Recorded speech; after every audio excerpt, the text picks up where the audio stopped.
Book, have you ever been in operating systems class and something called CPU scheduling just popped out and you wondered what it is? In this video, you will get to know it, and also you will learn about the difference between MLQ and MLFQ, so go get a cup of tea and enjoy. Content. In multi-programming environment, it often happens that more than one processes compete for CPU resources at the same time. If only one CPU is available, choice has to be made between process to run next, which brings us to the multilevel queue and multilevel feedback queue. So, how they perform their duty. Scene 1-1.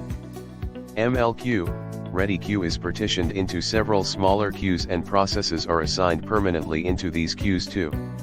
MLFQ, ready queue, is partitioned into smaller queues and the processes are not permanently allocated to one queue. Scene 2-3. MLQ, in this algorithm, queue are classified into two groups, first containing background processes and second containing foreground processes.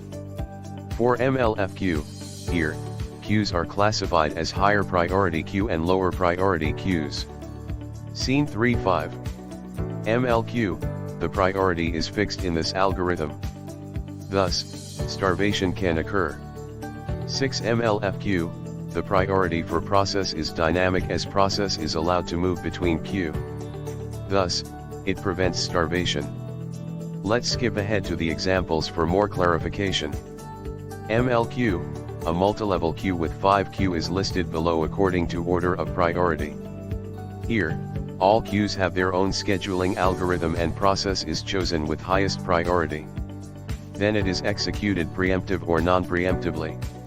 No process in lower priority queue can get executed until higher process queue are all empty.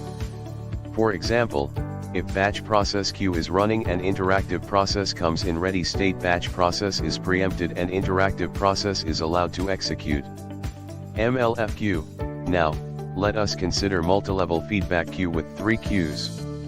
A round-robin queues with time quantum of 8 milliseconds, say Q1, and queue with time quantum of 16 milliseconds, say Q2, and a first-come first-served queue, say Q3.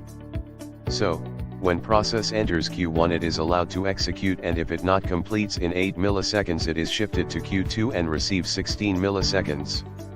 Again, it is preempted to Q3 if it not completes in 16 seconds.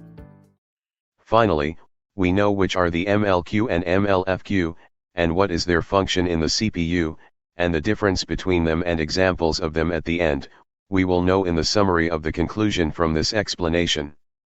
Conclusion.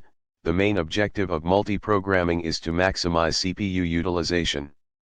There are criteria suggested on basis of which scheduling algorithms are judged, like turnaround time, response time, waiting time, throughputs.